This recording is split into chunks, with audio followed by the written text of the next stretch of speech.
के शर्मा। दूध पीते मानक जी, दूध पीते बच्चे तीर नहीं चलाया करते। तो अभी इनके हालात कुछ उसी तरह बने हुए हैं। मुझे कुछ नहीं कहना है यहाँ पर। मैं आपके स्क्रीन में मैं 4 लोग देख रहा हूँ। एक समाजवादी पार्टी के प्रवक्ता को देख रहा हूँ। कांग्रेस वाले तो पता नहीं क्या क्या हो रहे हैं, इनका तो कुछ समझ ही नहीं आता। और एक मैं टीएमसी को देख रहा हूँ। मुझे आश्चर्य ये है कि तीनों में ही एकता नहीं दिख रही है मुझे। वही मैं कह रहा हूँ, बेचारे बचपना से तो बाहर निकले। तो खैर छोड़िए उस विषय पे कि नहीं जाना। मैं इतना ही कह रहा हूँ कि मैं 3 दल देख रहा हूँ आपके सामने, और तीनों दलों के अंदर की यदि बातों को आप सुन लें तो यही एक आपको नहीं दिखता, तो कौन सी एकता की बात कर रहे हैं? और अल्टीमेट सबके अगेंस्ट कौन है? भारतीय जनता पार्टी। तो हम तो मानते ही हैं कि अंततः लड़ना तो मैंने भाजपा वर्सेस आल है ये चुनाव। बाकी ये अपने घर में निपट ले, आपस में क्या करना है इनको। हंसी मुझे लेकिन जरूर आती है। मैं तो देखिए जो वर्तमान स्थिति है मानक जी, मैं उसको देख के विश्लेषण करता हूं। मैं तोता छाप भविष्यवक्ता नहीं हूं। ये जो भविष्यवाणी यहाँ तोता छाप भविष्यवक्ता कर रहे हैं कि 24 में ये कर देंगे, वो कर देंगे, वो कर देंगे।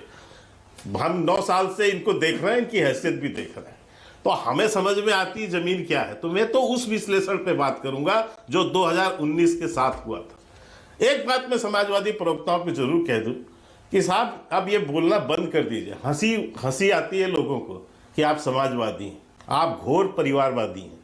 उसके सिवाय समाजवाद का एक न सिद्धांत आपके साथ है, न न्याय है, न नीति है आपके साथ। घोर परिवारवादी पार्टी और घोर अवसरवादी पार्टी। अभी अभी मानक जी ने आपको बताया 6 साल के अंदर में 5 बार अलग अलग गठबंधन कर चुके हैं आप।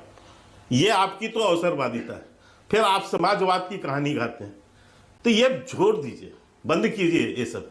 अब मैं केवल इतना सा मानक कहूंगा कि आपको 2019 की स्थिति में अभी जो विश्लेषण आप दिखा रहे थे उसमें कौन हमारे से अगेंस्ट अकेले नहीं लड़ा? मुझे एक चीज बताइए, पश्चिम बंगाल में हमारी लड़ाई ममता बनर्जी जी से हुई? डायरेक्ट हम ही फाइट में थे ना, कम्युनिस्ट तो फाइट में आए नहीं ना, कांग्रेस भी लड़ी। लेकिन इस बार भी हो गई, ये दोनों से तो अलग बना के हैं, तो सामना आमना तो हमारा ही है। तब भी हम 18 सीट जीते। हम विधानसभा में 3 सीट थे, 73 सीट गए। हम लोकसभा में 1-2 सीट हुआ करते थे, हम 18 सीट गए। हम बढ़े वहां पर। उत्तर प्रदेश में क्या हालत है? इन्होंने गठबंधन किया आपस में, बिल्कुल गिलहरी और सांप एक हो गए। लेकिन इसके बावजूद हमने उनको चुनाव हराया और हम फिर सबसे बड़े दल के रूप में 65 सीट से ऊपर लेकर हम जीते। अभी हम इसके बाद बिहार आ जाइए। बिहार में भी हमारी लड़ाई तो सीधी आरजेडी से थी ना, जो इस बार भी होनी है। इस बार भी होनी, उसमें फर्क कहां है? बीजेडी से उड़ीसा में हम डायरेक्ट लड़े हैं, तेलंगाना में हम आमने सामने लड़े हैं। वहां ना कांग्रेस का वजूद है ना और कुछ। समाजवादी तो केवल उत्तर शर्मा, इस बार मैं बताता हूं अलग क्या है। कुर्सी नहीं है, एक सीट नहीं है, मैं बताता हूं अलग क्या है, वजूद नहीं। सुन लीजिए मेरी बात। टीएमसी क्या बंगाल के बाहर कहीं पर, कर्नाटका में क्या बीजेडी उड़ीसा में, क्या यूपी में कहीं पर लड़ सकती है? तो इनको तो पहले भी नहीं, मैं बताता हूं अलग क्या है। के शर्मा, इस बार अलग ये है कि इन क्षेत्रीय दलों को यह समझ में आ गया है कि बीजेपी, नरेंद्र मोदी अपने सामने राहुल गांधी को खड़ा करके इसे मोदी वर्सेस राहुल बनाना चाहते हैं, क्योंकि उसमें बीजेपी को फायदा होता है। और क्षेत्रीय दल अपने आप को इस लड़ाई से दूर रखना चाहते हैं। वो ये चाहते हैं मुद्दों पर लड़ेंगे, मोदी वर्सेस राहुल इसे नहीं बनने देंगे। उसमें इनको फायदा होगा, आपको नुकसान होगा। नहीं, मुझे एक बात बताइए, क्या पिछली बार 2019 में ममता बनर्जी राहुल गांधी को प्रधानमंत्री बनाने के लिए लड़ रही थी? आप मुझे बताइए, क्या जो है अखिलेश यादव, ये जो उत्तर प्रदेश में लड़ रहे थे, ये राहुल गांधी को मुख्यमंत्री बनाने के लिए लड़ रहे थे? उनके नेतृत्व में लड़े हैं क्या? ये तो अपने नेतृत्व में लड़े ना। बीजेडी जो थी उड़ीसा में, राहुल गांधी को पीएम बनाना चाहती थी क्या?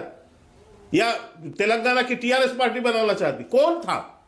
यही स्थिति थी मानक जी, यही स्थिति थी। आप बता दीजिए मेरे को एक उदाहरण, किसने राहुल गांधी को प्रधानमंत्री बनाने के लिए किया? जो उनके साथ 2-4 दल थे वो थे।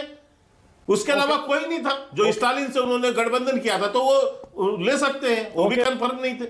Okay, alright. तो मैं ये कह रहा हूं कोई अंतर नहीं है, कोई अंतर नहीं है सिवाय इसके कि हाँ, ताकि देखिए तोता छाप भविष्यवक्ताओं को मैं बधाई देता हूं, कम से कम 8-9 महीना इसी तरह टीवी में बैठ के अपना थोड़ा खून बढ़ाते रहे, उसमें कोई दिक्कत नहीं है।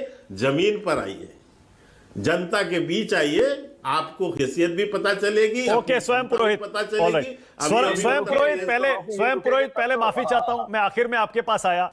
देश की बहुसंख्यक संख्या को मैं केवल इतना मानक जी कह सकता हूं कि कांग्रेस के प्रवक्ता जो अभी बयानबाजी किए आरएसएस को लेके और भाजपा को लेके, इससे बड़ा राजनीतिक दिवालियापन और कुछ नहीं हो सकता।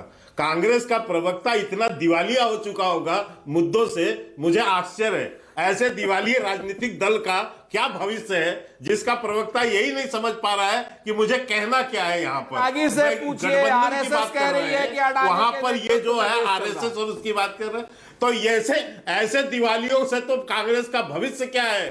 जैसा इनका नेता राहुल गांधी की दिवालियापन मुद्दों पर है, वैसे इसकी भी दिवालियापन सामने आती है। रागी कह रहे हैं मुझे आश्चर्य है ऐसे व्यक्ति से। ये आरएसएस यही राहुल गांधी का दिवालियापन जो विदेश में जाकर कहता है कि अमेरिका और यूरोप भारत में आकर इंटरफेरेंस करे, लोग। टाइम खत्म हो गया, बहुत धन्यवाद राष्ट्र की बात में आने के लिए आप सब।